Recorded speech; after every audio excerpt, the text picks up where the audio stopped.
toutes et à tous d'être venus à cette présentation du projet de finances pour 2018 et du projet de loi de finances rectificative pour 2017. Donc cette présentation va être animée par Agnès Lucas-Fournier, fiscaliste chez Grant Thornton, et moi-même Vincent Dubois, directeur des solutions applicatives chez Extrémité. Donc pour les questions et pour un côté pratique, nous allons couper les micros durant la présentation.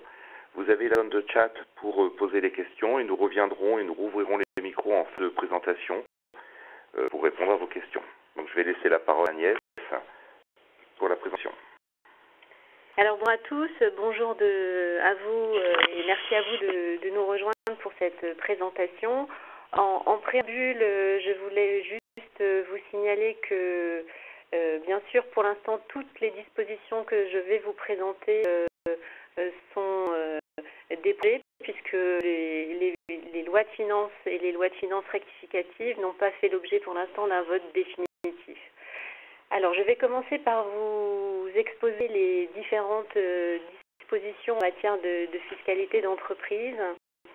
Cette année, les lois de finances et les lois de finances rectificatives sont vraiment tournées plutôt vers la fiscalité individuelle. Donc, je vous donnerai les principes réformes. Et donc, en matière de fiscalité d'entreprise, j'ai retenu plusieurs points, notamment tout ce qui concerne l'impôt sur la société, le changement et la refonte annoncée du crédit emploi, du crédit d'impôt compétitivité emploi. Je vous ferai part également de toute cette jurisprudence concernant la contribution de 3% et le calcul de la CVAE qui ont impacté la loi de finances.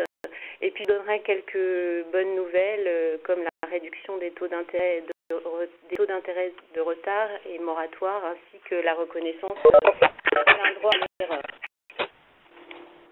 Alors je fais tout d'abord par la baisse du taux normal d'IS. Alors si vous vous souvenez, l'année précédente, la loi de finances avait déjà amorcé cette baisse du taux normal d'impôt sur les sociétés, puisque la réduction du taux normal avait au départ été donnée pour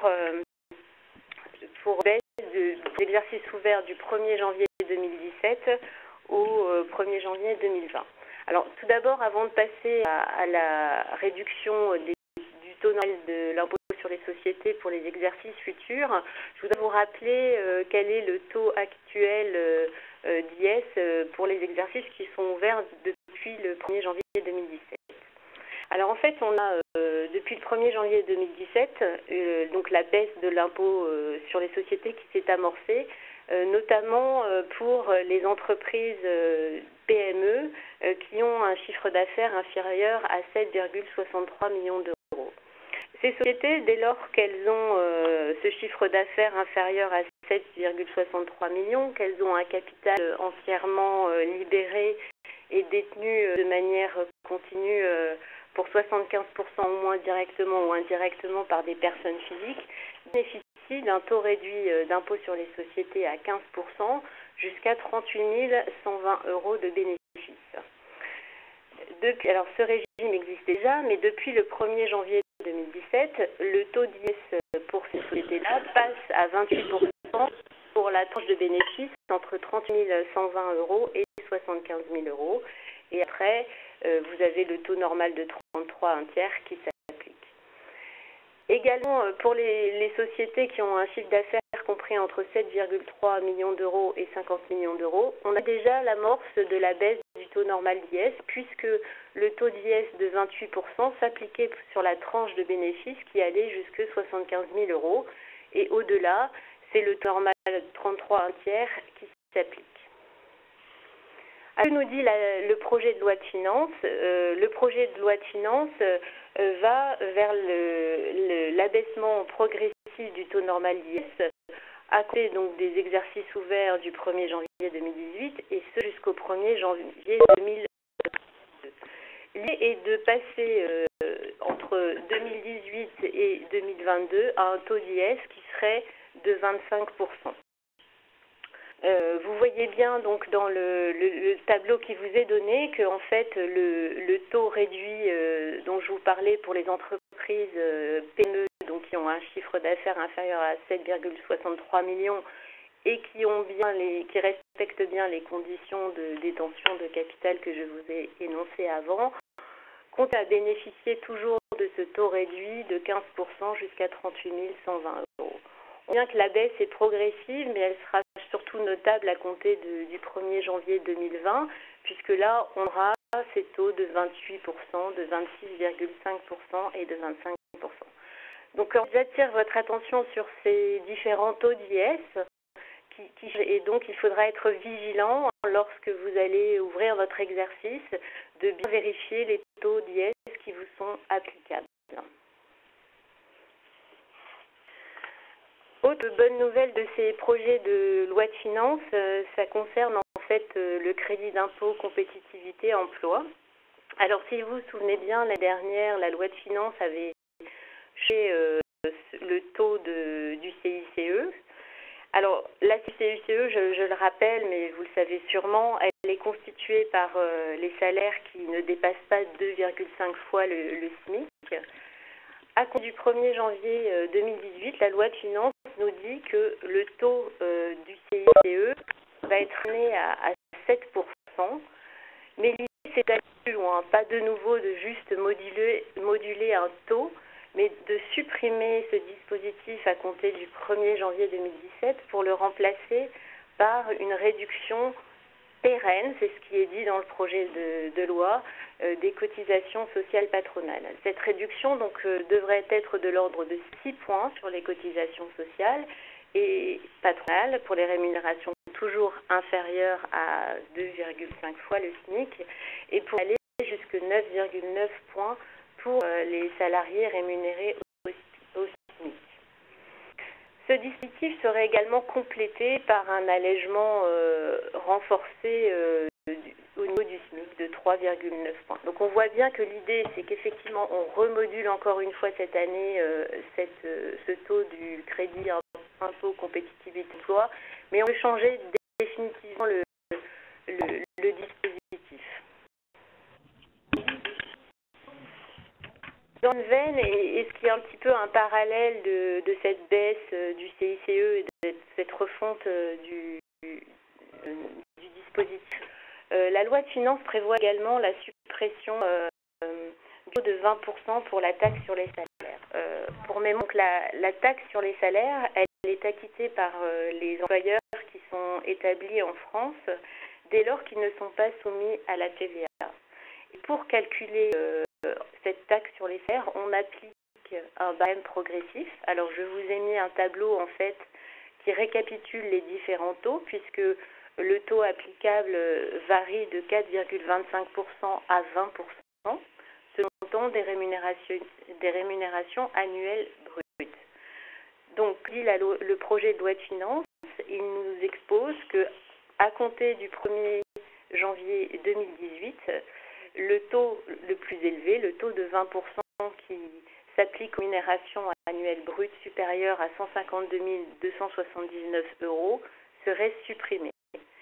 Cela veut donc dire que dès lors que vous avez des rémunérations qui sont supérieures à 15 417 euros, elles seront taxées toutes au taux de 13,60%.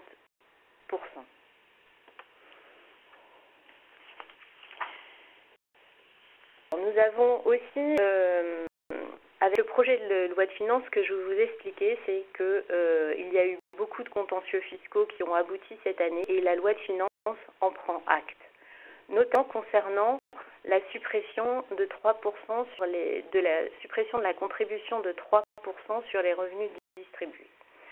Qu'est-ce que c'est que cette contribution de 3%? Elle s'appliquait à toutes les sociétés qui étaient soumises à l'impôt sur les sociétés dès lors qu'elles distribuaient des revenus.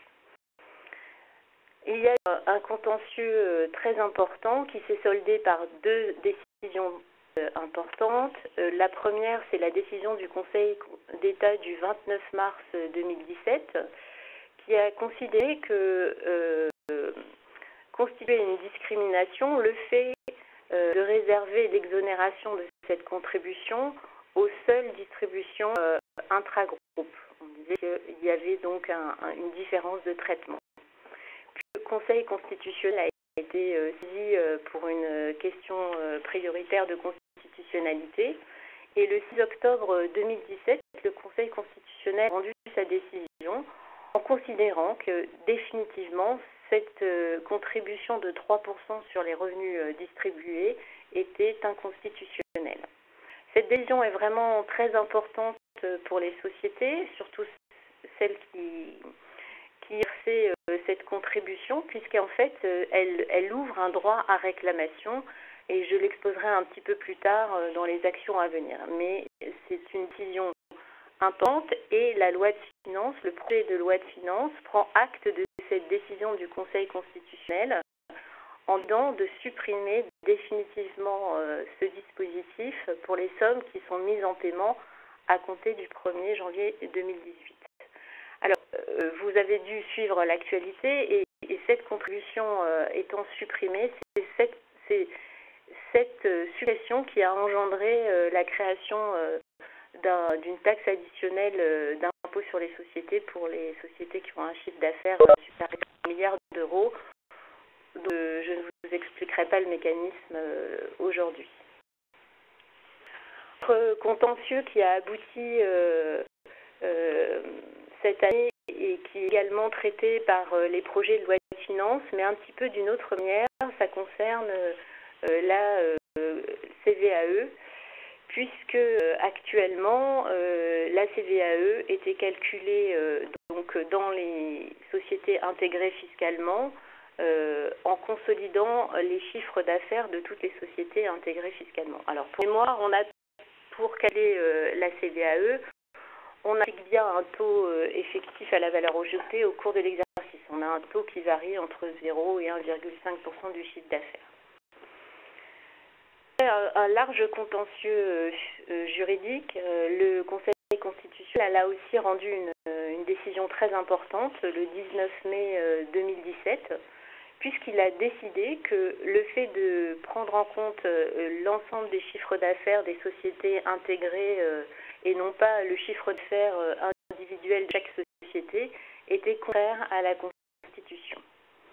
Là aussi, c'est une décision qu'il faut retenir parce qu'elle ouvre un délai de réclamation et je vous en parlerai également à la fin de ma présentation des projets de loi de finances parce que ça ouvre pour toutes les sociétés le droit à réclamer les sommes indûment payées pour les années à compter des années 2015 et 2016. Néanmoins, le projet de loi de finances ne supprime pas définitivement ce mode de calcul, mais bien au contraire tire les leçons de cette inconstitutionnalité pour décider qu'à compter du 1er janvier 2018, on va consolider les chiffres d'affaires à toutes les sociétés membres d'un groupe. Mais cette fois, on nuance pour justement ne plus être contraire à la Constitution. Donc ce sera applicable aux sociétés qui sont intégrées fiscalement ou pas, dès lors qu'elles sont détenues directement ou indirectement à plus de 95%. Donc vous avez une différence avec la contribution de 3%, puisque la contribution de 3% a été définitivement supprimée. Et là, la loi de finances avec le calcul de la CVAE pour les sociétés membres d'un groupe, en fait, corrige son inconstitutionnalité pour pouvoir continuer à consolider les chiffres d'affaires. Alors, que bonne nouvelle maintenant, c'est la réduction des taux des intérêts de retard et des intérêts moratoires. Donc, vous savez que dès lors que vous avez des retards de paiement ou des contentieux divers, vous êtes redevable d'intérêts de retard. Actuellement, ces taux sont de 0,40% par an, ce qui fait un taux annuel de 4,80%. Ce taux est quand même extrêmement élevé par rapport au taux actuel qu'on peut trouver sur les marchés financiers. Donc, à compter du 1er janvier 2018, la loi de finances rectificative a décidé de réduire de moitié ces taux, qui passerait à 0,20% par mois, soit 2,40% par an. Je voulais également vous faire un petit focus sur la reconnaissance d'un droit à l'erreur, parce qu'on a entendu beaucoup parler. Il me semblait important de revenir là-dessus pour figer un petit peu les différentes informations. Cette reconnaissance de droit à l'erreur n'est pas dans la finance et la loi de finances rectificative, mais dans la loi de finances sociale. Actuellement, il est possible pour tout contribuable de pouvoir régulariser ses erreurs déclaratives. Mais pour bénéficier de cette rectification, en fait, cette procédure est très encadrée, puisque l'administration fiscale ne permet la rectification de ces erreurs que dans la mesure où il y a une procédure de vérification de comptabilité qui est engagée dans les sociétés.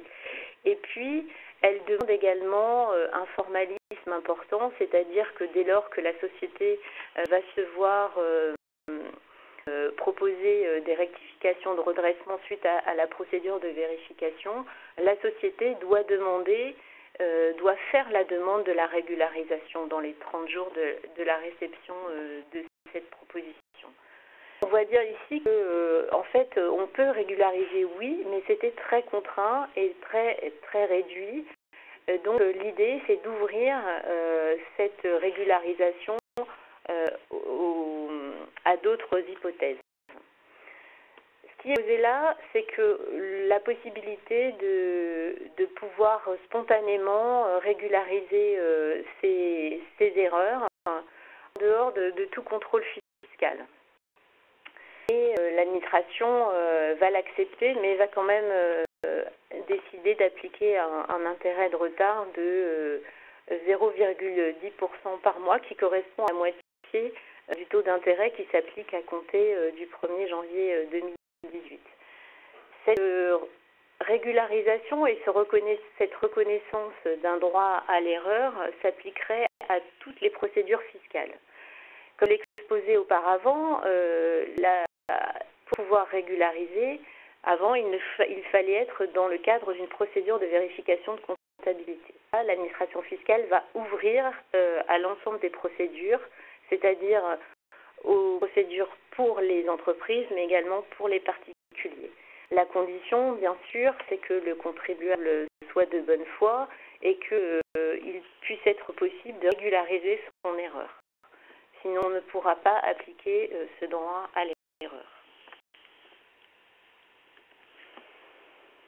Alors voici donc les différentes mesures de fiscalité des entreprises que je vous ai exposées. Comme vous pouvez le constater, c'est vraiment assez contenu cette année.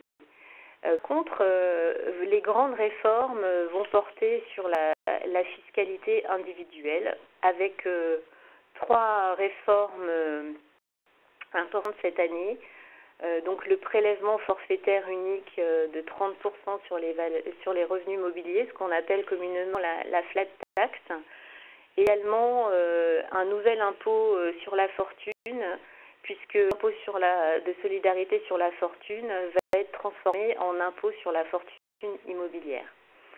Et puis je vous exposerai également le prélèvement à la source sur l'impôt sur le revenu, puisqu'il devait s'appliquer à compter du 1er janvier 2018 et il a été reporté, mais ce sujet est revenu dans les lois de finances et devrait s'appliquer au 1er janvier 2019.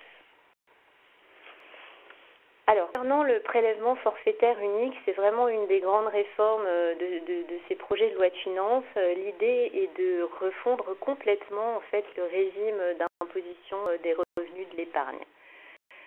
Ça veut dire quoi, refondre ce régime d'imposition? C'est surtout mettre en place un taux unique qui va s'appliquer quel que soit le montant de sa tranche d'imposition.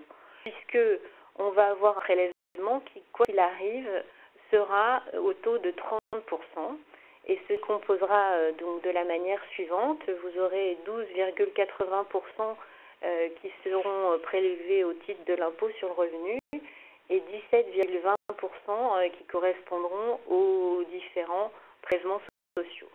Actuellement, quand vous avez des revenus d'épargne, vous les déclarez dans votre déclaration d'impôt et donc ils sont soumis au barème progressif de l'impôt sur le revenu et vous devez également payer des prélèvements sociaux à hauteur de 15,5%.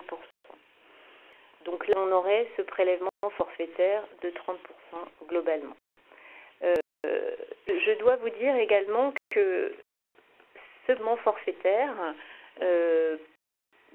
qui est appliqué laisse quand même la place aux contribuables pour décider de maintenir l'imposition de ses revenus d'épargne au barème progressif de l'impôt sur le revenu.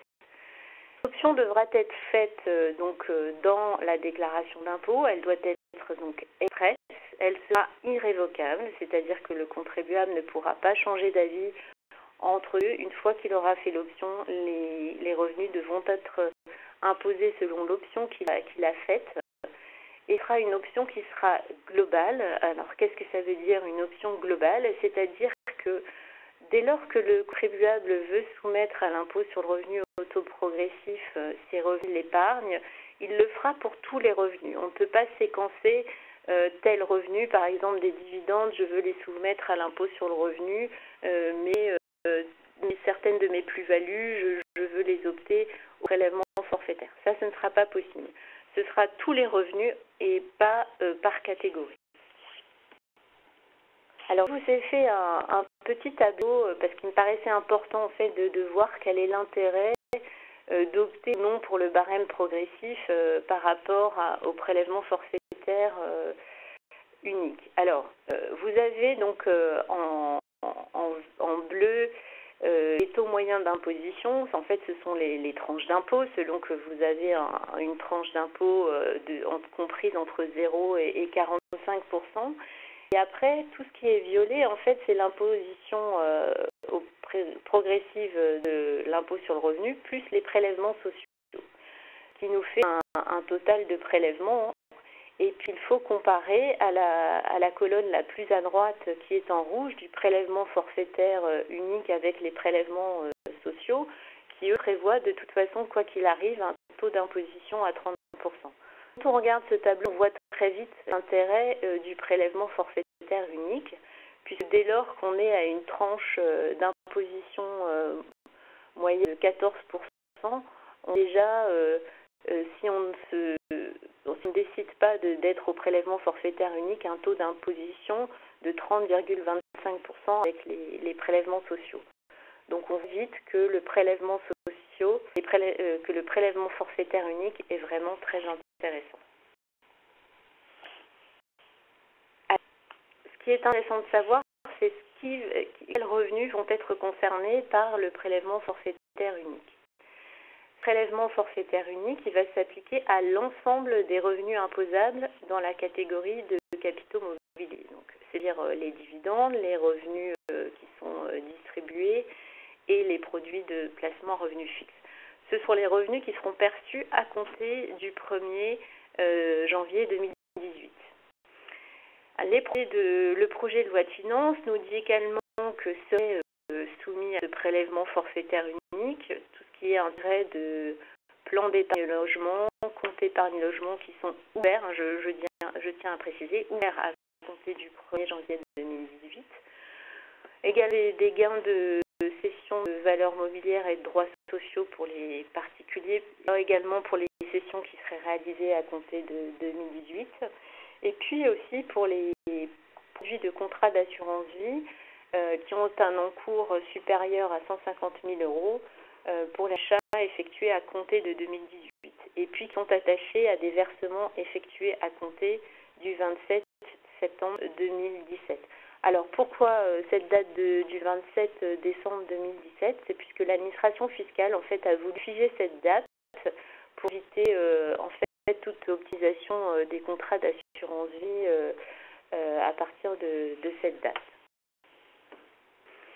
Alors quelle va être l'assiette et puis comment va être liquidé le prélèvement à la source? Concernant des revenus de capitaux mobiliers qui vont être soumis au prélèvement forfaitaire unique, ce sera le montant brut des revenus perçus qui seront donc soumis à ce prélèvement forfaitaire. l'assiette des gains de cession des valeurs mobilières, on prendrait le prélèvement forfaitaire unique à partir du solde des plus-values brutes, après bien sûr une compensation des moins-values. Alors, le dernier point concerne la suppression des abattements, et là je tiens vraiment à attirer votre attention parce que effectivement on a un prélèvement forfaitaire unique à un taux intéressant de 30%, mais le pendant de cette réforme, c'est de supprimer les abattements. Notamment l'abattement de 40% qui est actuellement appliqué sur les dividendes, puisque si vous percevez des dividendes, ceux-ci sont soumis à l'impôt progressif de l'impôt sur le revenu, mais vous bénéficiez d'un abattement de 40%. Cet abattement devrait être supprimé avec cette réforme. Même, vous avez des abattements qui s'appliquent en fonction de la durée de détention des titres. Alors, ça peut aller de 50% jusqu'à 85% selon la durée de détention de vos titres. Là également, la réforme va supprimer ces abattements par durée de détention. Alors, je fais également un petit éclairage qui me paraît intéressant sur le prélèvement forfaitaire et sur les distributions de dividendes à compter du 1er janvier 2018. Donc, comme je disais, ce prélèvement forfaitaire unique va s'appliquer pour les dividendes payés à compter du 1er janvier 2018, mais il est prévu dans le projet de loi de finances que l'on maintienne le mécanisme du prélèvement forfaitaire obligatoire. Alors, pour tous ceux qui perçoivent des dividendes, vous savez bien que dès lors que des dividendes sont versés, la société qui est généralement établissement payeur ou l'établissement payeur doit retenir comme un prélèvement qui est actuellement de 21%. La forme du prélèvement forfaitaire unique compte maintenir ce prélèvement forfaitaire obligatoire lors du paiement des dividendes. Alors, il sera au taux de 12,80% du montant brut des revenus perçus. Donc en fait, grosso modo, quand vous allez avoir un versement des dividendes, vous allez retenir en fait le prélèvement forfaitaire unique. Ce prélèvement n'est pas libératoire de l'impôt sur le revenu, mais va s'imputer sur l'impôt dû. Ça veut également dire que si jamais vous avez un impôt insuffisant, vous pourrez demander le remboursement de ce prélèvement. Là également, et c'est ce que je vous disais auparavant, le prélèvement obligatoire s'applique et donc est supprimé l'abattement de 40%. Néanmoins, il est toujours possible pour le contribuable de décider d'imposer au barème progressif de l'imposition sur le revenu ses dividendes. Comme je vous l'ai dit, on a vu un tableau précédemment, l'intérêt est assez réduit, mais pour certains, ça peut être encore intéressant. Dans ce cas-là, vous aurez l'imposition au barème progressif et l'abattement de 40% qui s'appliquera. Mais si vous choisissez l'imposition forfaitaire unique, alors l'abattement de 40% sur les dividendes ne s'appliquera pas. Autre point sur l'imposition forfaitaire unique, il concerne les plus-values de cession des valeurs mobilières et de droits sociaux. Donc, l'application de cette imposition forfaitaire unique va être faite sur l'ensemble des plus-values des gains nets retirés des cessions à titre onéreux, des valeurs mobilières ou des droits sociaux et assimilés. Bien sûr, il faudra que ces plus-values ou ces gains nets soient réalisés par des particuliers qui sont fiscalement domiciliés en France et dans le cadre de la gestion de leur patrimoine privé.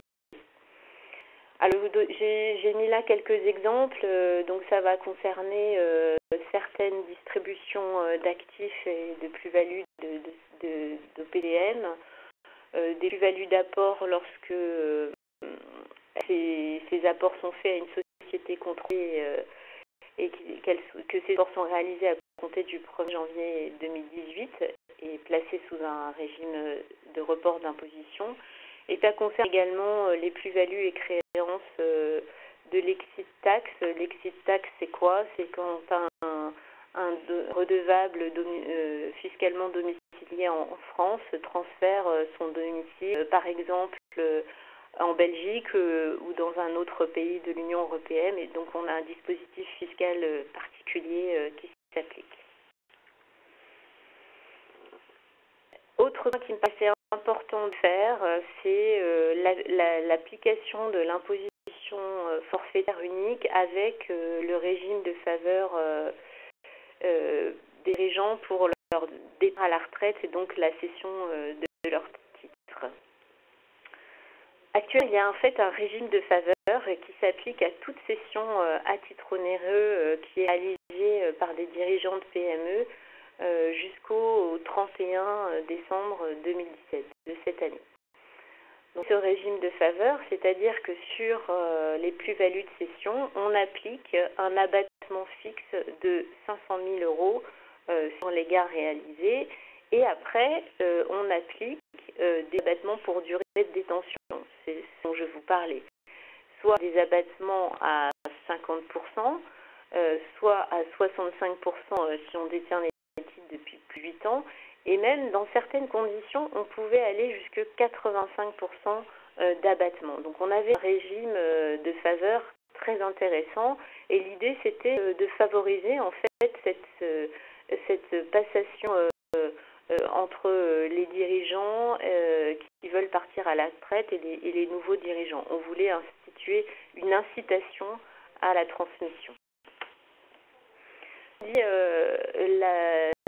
Les projets de loi de finances, ils incluent bien sûr dans le prélèvement forfaitaire unique ces cessions pour faveur des dirigeants de PME qui vont partir à la retraite. En fait, l'idée, c'est de continuer à appliquer ce régime de faveur pour les cessions qui vont être réalisées entre le 1er janvier 2018 et le 31 décembre 2022.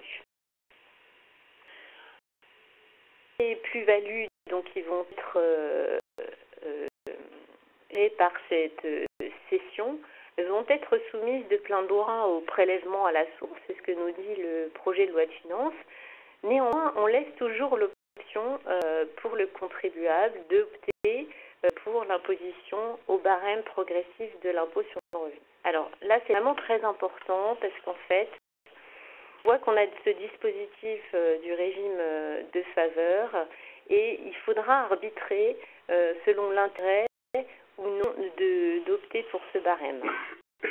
Alors pour cela, il faudra se dire que pour les gains qui vont être soumis au prélèvement à la source, prélèvement forfaitaire unique, on va appliquer un abattement fixe de 500 000 €. Par contre, on perd les abattements pour durée de détention. Donc on n'a plus qu'un abattement fixe qui s'applique.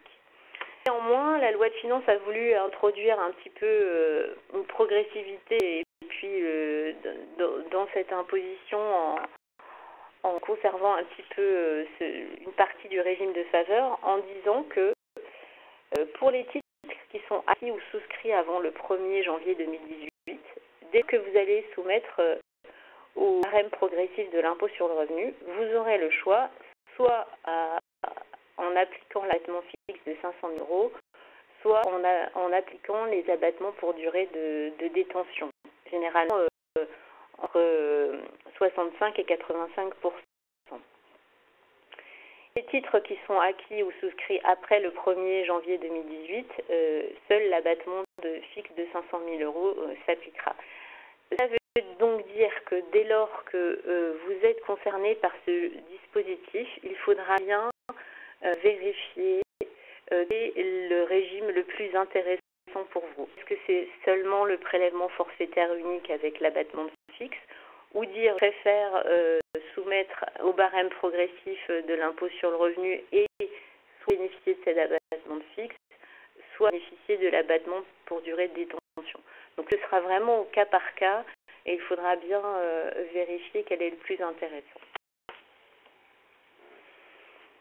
Alors, autre grande réforme qui nous est posée par les projets de loi de finances de cette année, c'est la suppression de l'impôt de solidarité sur la fortune qui va être remplacé par l'impôt sur la fortune immobilière. Et donc d'avoir une imposition uniquement centrée sur le patrimoine immobilier qui est détenu par les personnes physiques et dès lors que ce patrimoine a une valeur nette supérieure à 1 300 000 euros. Cette réforme donc, devrait entrer en vigueur le 1er janvier 2018. Alors, que recouvre cet impôt sur la fortune immobilière?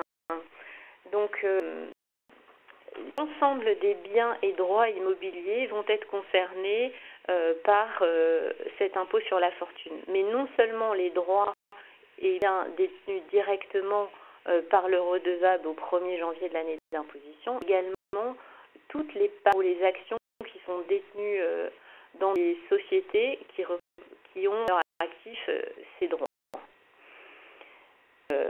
Donc c'est non seulement les biens immobiliers directement détenus par le redevable, mais les biens aussi immobiliers indirectement détenus par le redevable via des sociétés. Juste un petit point, les personnes physiques qui sont domiciliées en France, elles vont être imposées sur l'ensemble des biens et droits immobiliers qu'elles détiennent en France, mais également à l'étranger. Par contre, pour les personnes qui sont domiciliées à l'étranger, elles ne seront redevables en France de l'impôt sur la fortune immobilière que sur les biens et droits immobiliers détenus directement ou indirectement en France. En fait, on reprend là le principe de l'impôt sur la fortune. Ce que souhaite également imposer dans le cadre de cet impôt sur la fortune immobilière, ce sont tous les placements dits du secteur pierre-papier, donc tous les placements sous forme de parts de SCPI, voilà, ils rentrent dans l'assiette de cet impôt sur la fortune. Alors on fait une petite exception, ce sont les titres qui sont détenus par le contribuable et cette société a une activité industrielle, commerciale et il représente moins de 10% du capital ou des droits de vote. Alors, que est exclu de l'assiette de l'imposition sur la fortune immobilière? Alors là, on revient un petit peu aux fondamentaux de l'impôt sur la fortune actuelle. L'idée, c'est de ne l'imposer ici que, en fait, le patrimoine et donc d'exclure de cette assiette tous les immeubles ou droits immobiliers qui sont affectés à une activité. Donc, il faudra bien, alors là, je vous avais mis les 3 points, ce sont les immeubles qui sont affectés à l'activité de l'entrepreneur individuel, spécialement les biens affectés à l'activité d'une société soumise à l'impôt sur les sociétés ou d'une société de personnes. Alors dans ces 2 cas, en fait, là aussi, on renvoie à ce qui existe déjà en matière d'impôt de solidarité sur la fortune, puisqu'il était déjà prévu que les biens qui sont affectés à une activité principale, dès lors que le contribuable a une fonction bien répertoriée et dès lors qu'au moins 50% de ses revenus étaient tirés de cette société qui détenait les biens, on considérait que c'était des biens d'exploitation et donc ils pouvaient être exclus de l'assiette de l'impôt de solidarité sur la fortune. Là, c'est un petit peu les mêmes principes qu'on prend dans cette imposition sur la fortune immobilière. On veut vraiment que tout ce qui concerne l'exploitation ne fasse pas partie de cet impôt sur la fortune immobilière. Et dernier point, on reprend également tout ce qui est exonération des biens ruraux tout ce qui est groupement forestier, bois-forêt. Ça, c'est une volonté également de les exclure pour en fait favoriser ce secteur. Là également, l'impôt sur la fortune immobilière va un petit peu aménager tout ce qui est déduction des passifs, puisque vous voyez, comme je vous ai dit en préambule, l'impôt sur la fortune immobilière ne s'applique qu'à la valeur nette du patrimoine, ce qui veut dire qu'on prend la valeur du patrimoine et on enlève une partie des dettes. Donc là, avec l'impôt sur la fortune immobilière, dès lors qu'on va restreindre l'assiette de cette imposition aux seuls biens et droits immobiliers détenus directement ou indirectement via des sociétés, on va pouvoir donc déduire les dettes immobilières de cette imposition, de cet impôt sur la fortune immobilière, dès lors qu'elles sont des dettes immobilières. Dans le projet de loi de finances, on nous dit que ne serait considéré comme déductible que les dettes qui sont, notamment les dettes afférentes à toutes les dépenses d'acquisition des biens ou droits immobiliers, tout ce qui est également aux dépenses de réparation, d'entretien qui sont effectivement supportées par le propriétaire, également toutes les dépenses d'amélioration, de construction ou d'agrandissement. Bien que ce sont des dettes qui sont vraiment liées aux biens et droits immobiliers. Contre la loi de finances, le projet de loi de finances vient nous dire que ne serait pas considéré comme déductible de cet impôt toutes les dettes contractées auprès d'un membre du foyer fiscal ou du groupe fiscal. Alors pourquoi il y a cette disposition ? C'est qu'en fait, l'administration fiscale a fait aussi pas mal de contentieux sur ce genre de dette parce qu'elle considérait qu'en fait, il y avait une fictivité de dette et que en fait, c'était un dispositif qui venait minorer l'impôt sur la fortune. Et donc là, la loi de finances nous dit bien que ces dettes-là ne seraient pas déductibles. De même, pour éviter une optimisation de l'impôt sur la fortune immobilière, le projet de loi de finances prévoit également la création d'un plafonnement de la dette. Après, pour les patrimoines qui ont une valeur taxable qui est supérieure à 5 millions d'euros et dont la dette représente 60% de cette valeur. Auquel cas, si vous avez un patrimoine supérieur à 5 millions d'euros et une dette au moins de 60%, vous ne pouvez déduire que l'excédent, soit 50%. En fait, on crée un mécanisme pour éviter que les gens, par les dettes, minorent leur impôt sur la fortune immobilière. Donc on voit bien que cet impôt sur la fortune immobilière et l'avantage de se restreindre à une assiette purement immobilière et donc ça c'est un intérêt pour toutes les personnes qui avaient notamment des comptes courants dans les entreprises et qui pouvaient être soumis à l'impôt sur la fortune. Mais néanmoins on conserve quand même une position sur la fortune. Alors, autre grande réforme qui a fait l'objet de beaucoup de revirements, beaucoup d'interrogations cette année, c'est le prélèvement à la source sur l'impôt sur le revenu, puisqu'en fait, pour mémoire, la loi de finances de l'année dernière avait prévu qu'à partir du 1er janvier 2018, un prélèvement à la source sur l'impôt sur le revenu a mis en place. Comme vous le savez, les élections ont eu lieu et après s'est posée la question de continuer ou non ce prélèvement à la source.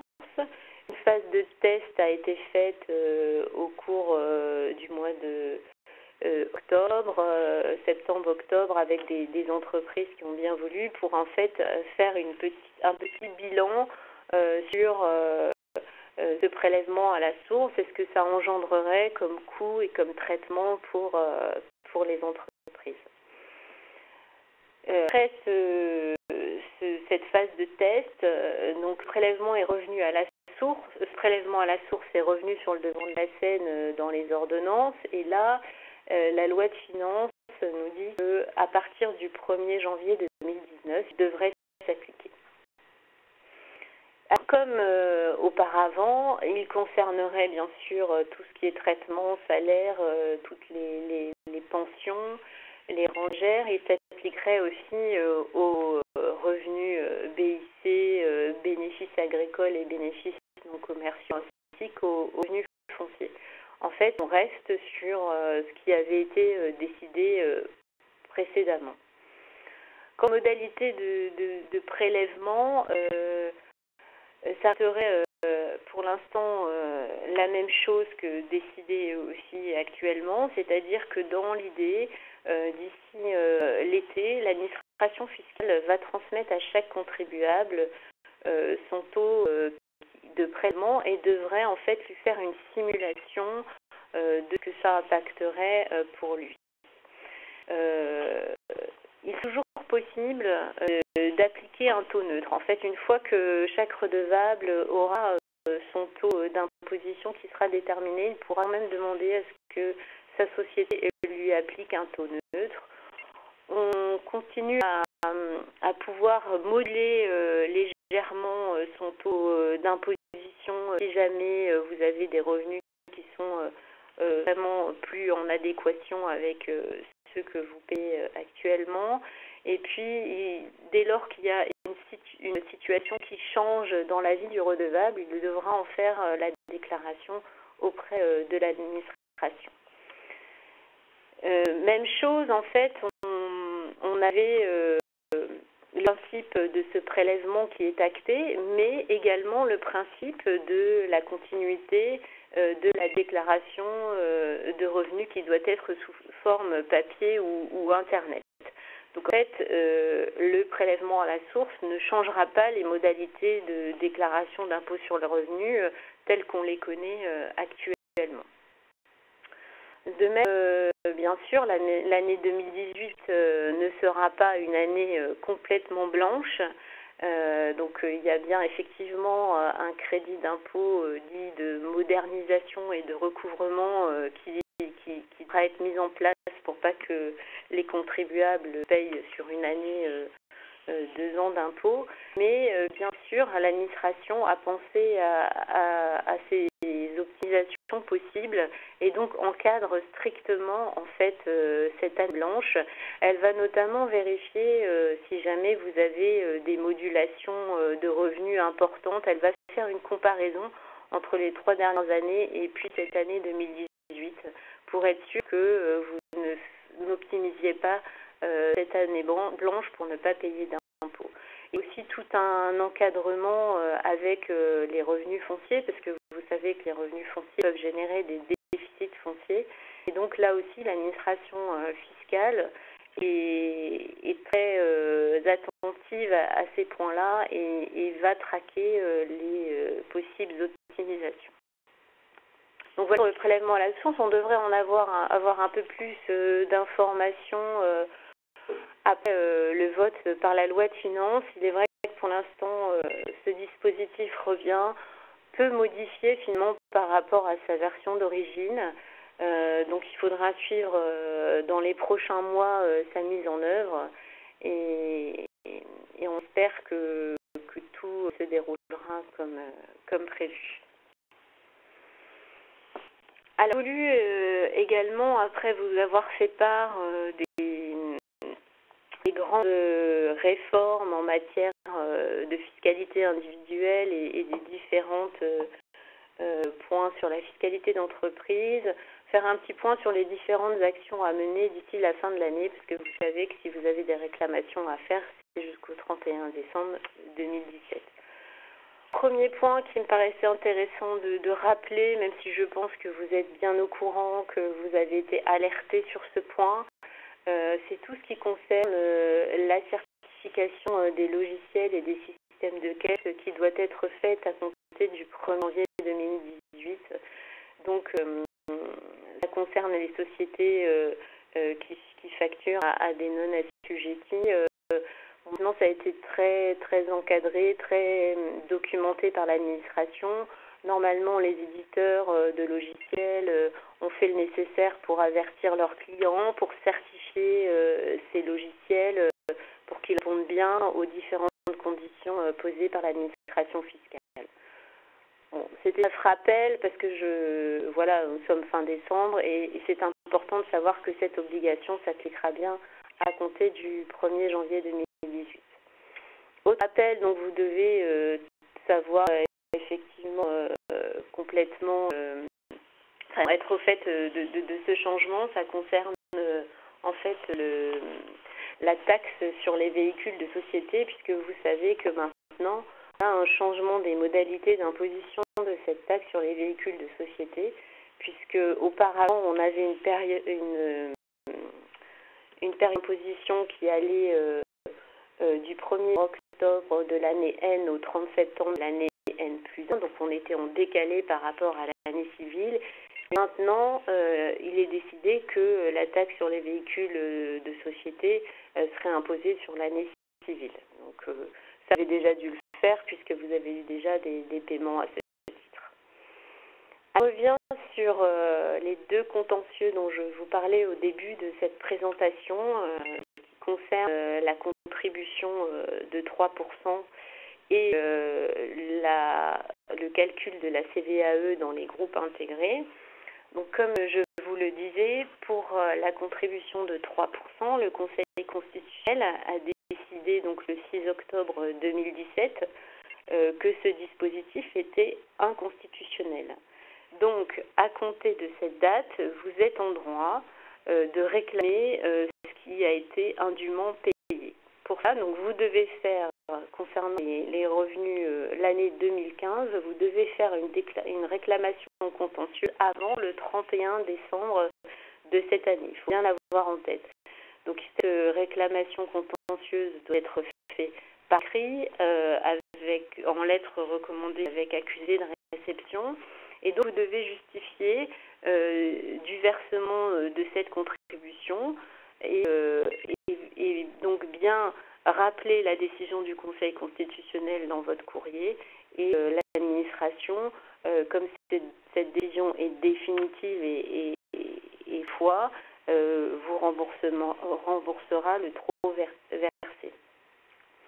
Pareil pour tout ce qui concerne le calcul de la CVAE dans les groupes intégrés. Je vous disais que en fait, le fait d'avoir consolidé les chiffres d'affaires avait été déclaré inconstitutionnel. Là aussi, il faut se prévaloir de cette décision du Conseil constitutionnel du 19 mai 2017 pour faire une réclamation. Alors, cette réclamation, pareil, doit être déposée avant le 31 décembre 2017 pour les revenus 2015. Mais vous pouvez faire une réclamation pour les versements concernant l'année 2015, 2016 et 2017. Donc, à ne pas oublier.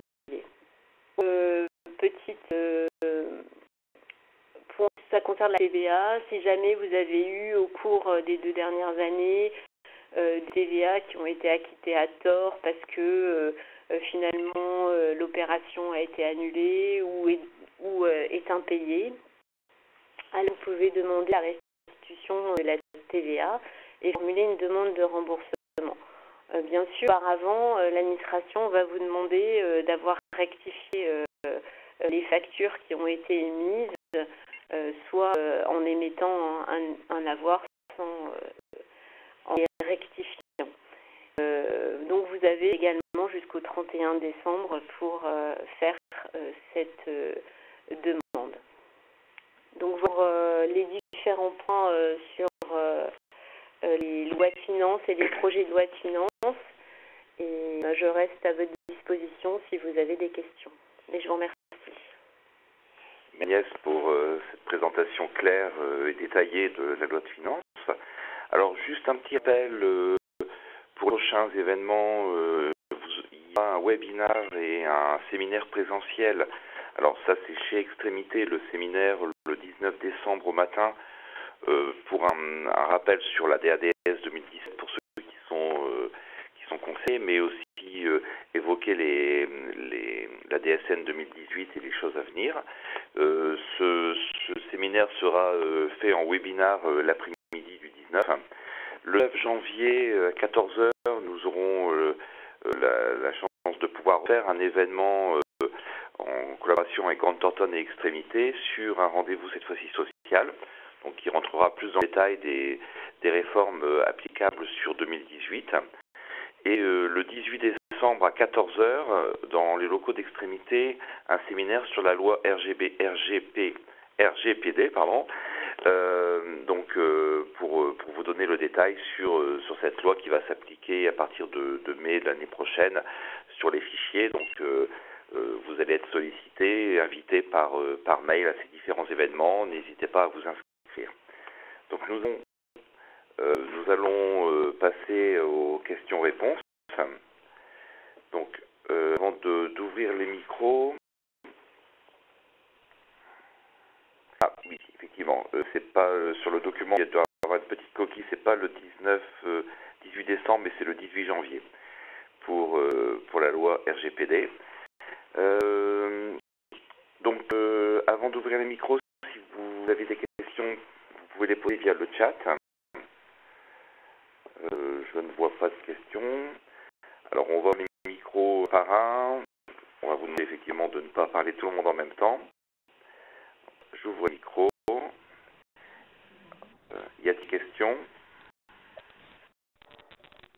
Oui, y a-t-il des points sur lesquels vous souhaitez qu'on revienne? Après, à votre disposition, effectivement, d'échanger là-dessus. Des questions?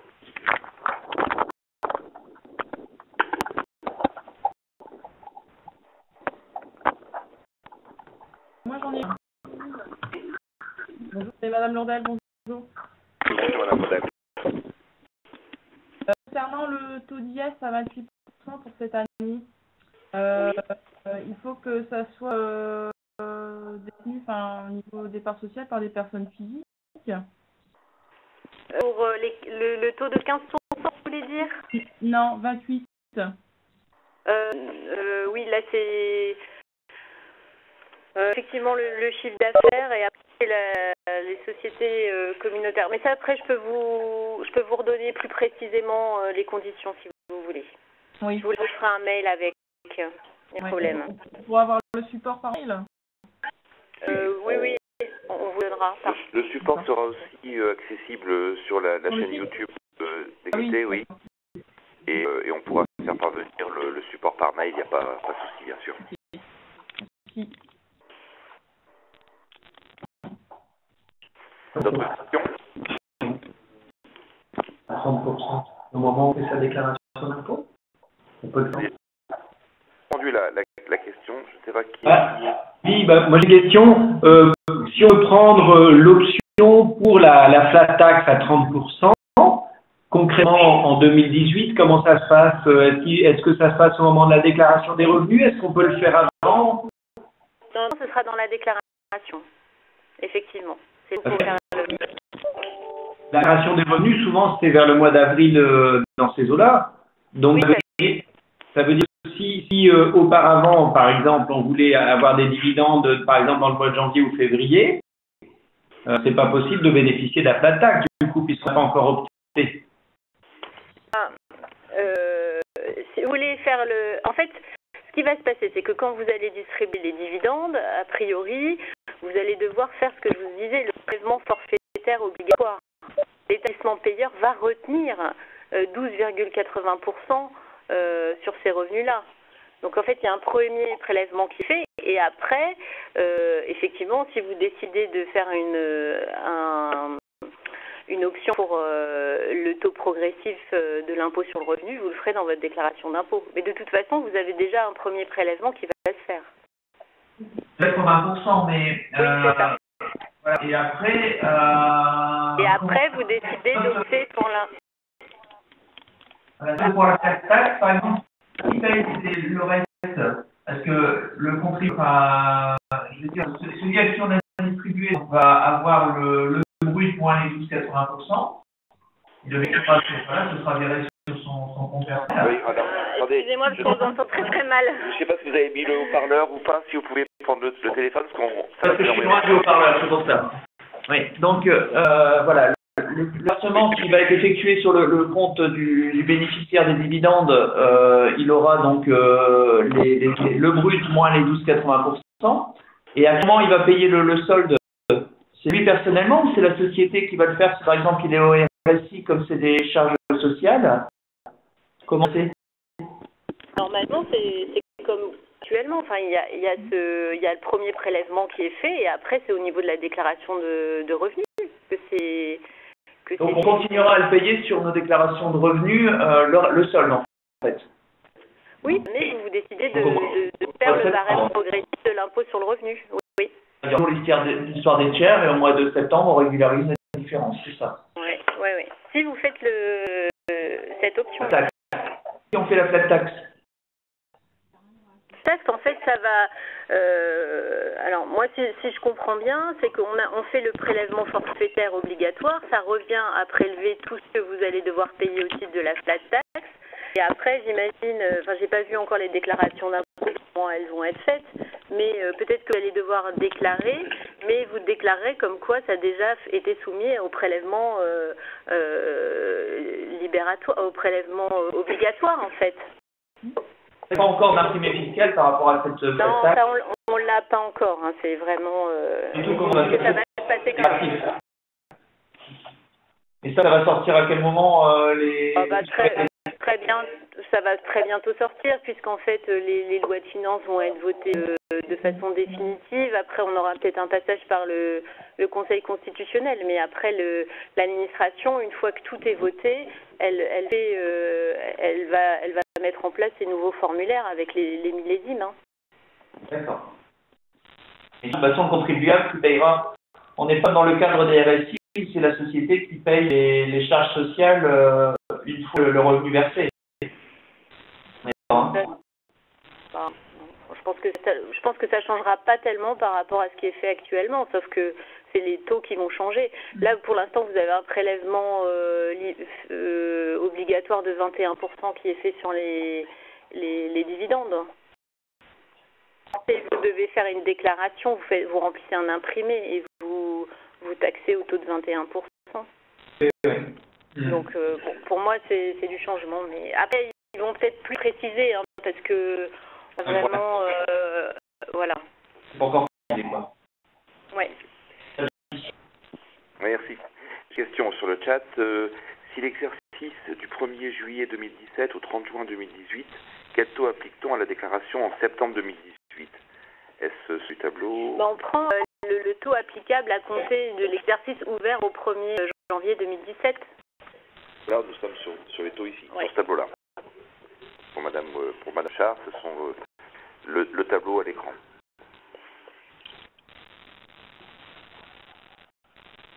Question? Une, elle est difficile. Hein. Je vous préviens. Imaginons une personne physique, propriétaire, qui a des actions en nue propriété d'une société. Voilà. Et cette société, donc ça lui rapporte rien, hein, puisque c'est, si vous voulez, il est propriétaire. Donc même si cette société distribue des dividendes, ils vont usufruitier jamais au nu propriétaire. Hein. Et cette société en question, dont il est propriétaire, voilà, c'est une société qui exploite, et c'est une société commerciale. Elle est propriétaire de beaucoup de immobilier. Hein. Imaginons qu'elle ait énormément de biens immobiliers. À ce moment-là, est-ce que vous pensez que cette personne physique va être passible au niveau de l'IFI des immobiliers détenus par la société commerciale en question? Alors, il faut voir si les biens sont affectés à l'activité ou non de la société. Est-ce que les biens immobiliers seront affectés à l'exploitation? Est-ce que c'est vraiment des biens qui sont liés à l'exploitation de la société? C'est ça qu'il faut... Oui, c'est biens immobiliers qui sont affectés à l'exploitation. Dans ce cas, on pourrait penser qu'il y a une partie qui serait exclue parce que ce serait vraiment lié à l'exploitation même de la société. Vous voyez? D'accord, ok. Merci beaucoup.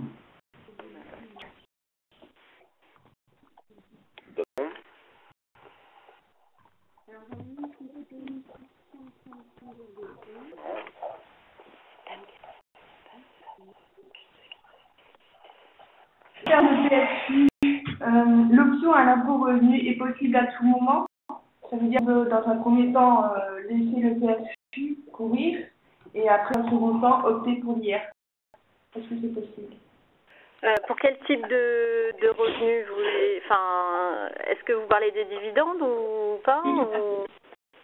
Alors, il faut faire attention parce que je vous disais que l'option, elle est irrévocable dès lors que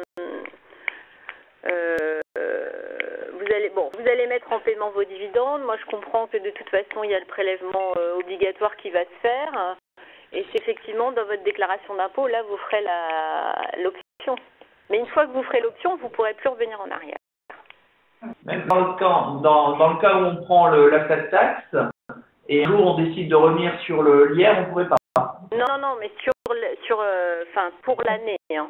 Je pense qu'effectivement, après, sur les dividendes, on peut rechanger. Mais pour l'année, une fois que c'est fait pour une année d'imposition, vous ne pouvez pas revenir en arrière. Oh, ok. C'est une option irrévocable. Ok.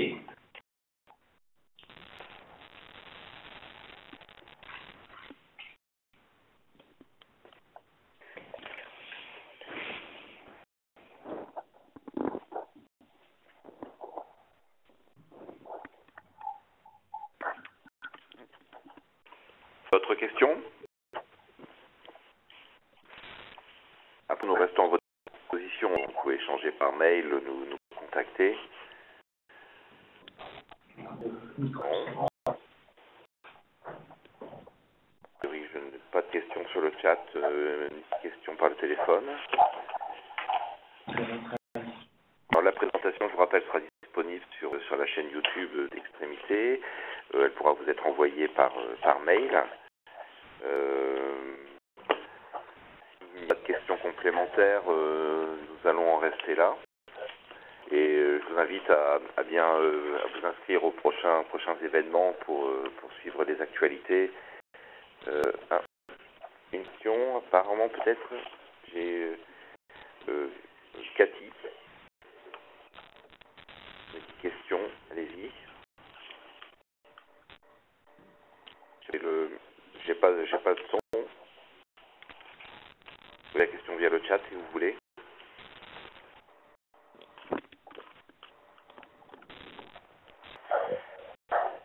Comment se passe le prélèvement de l'IR à la source s'il y a un changement de situation personnelle? Alors, pour le prélèvement de la source, pour l'impôt sur le revenu, en cas de changement de situation personnelle. Alors oui, c'est ce que je disais en fait. Normalement, donc l'administration fiscale va vous donner un taux de prélèvement et effectivement, si vous avez un changement personnel au cours du prélèvement, vous devez en informer l'administration fiscale. Comment ça se passait en fait, à mon avis, vous le ferez via votre espace personnel déjà sur impôt.gouv.fr et puis ils moduleront éventuellement le taux. Mais de toute façon, ce qui est prévu également, c'est que le taux va s'appliquer pendant les 10 premiers mois et après il y aura des modulations en fonction de la situation. Alors je disais, si c'est un salarié et que nous sommes interlocuteurs, donc vous êtes en fait, vous faites paye et un de vos salariés a un changement de situation. La situation. Alors la situation, normalement, c'est le salarié qui doit d'abord informer l'administration fiscale. Vous, tant que vous n'avez pas de changement, vous devez continuer à prélever selon le taux qui vous a été communiqué. Il y a une première démarche qui doit être faite entre le salarié et l'administration fiscale.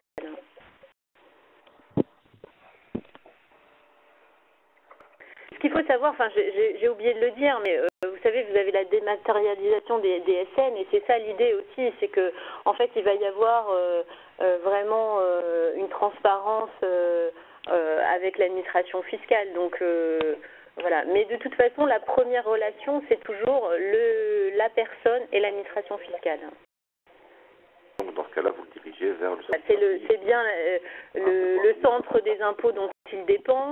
Après maintenant, avec les espace personnel sur impôts.gouv, on peut tout de suite alerter l'administration sans avoir à passer des coups de fil juste par Internet. Il existe des messageries en fait, et donc l'administration a tout de suite l'information. Donc voilà, c'est ça qu'il faudra dire à vos salariés. Après, il manque que le salarié puisse se connecter à Internet. Voilà. Mais ça, c'est vrai qu'au niveau des personnes administratives, vous allez peut-être un peu, dans certains cas, avoir à accompagner vos salariés dans ces démarches. Mais c'est par les sites impôts.gouv ou au centre des impôts directs. Avec effectivement, après sur les avis d'imposition des personnes, elles ont les coordonnées du centre des impôts dont elles dépendent et c'est ce numéro qu'il faudra appeler l'administration fiscale. Attention. Bien, si une question, nous allons clôturer cette présentation. Je remercie à nouveau Agnès pour ces explications claires qui, j'espère, vous permettent de mieux voir le contenu de la loi de finances 2018 et rectificative 2017. Nous vous invitons à vous connecter aux prochains événements et nous vous souhaitons une bonne journée et de bonnes fêtes de fin d'année. Et à bientôt. À bientôt et merci. Merci. Au revoir. Au revoir.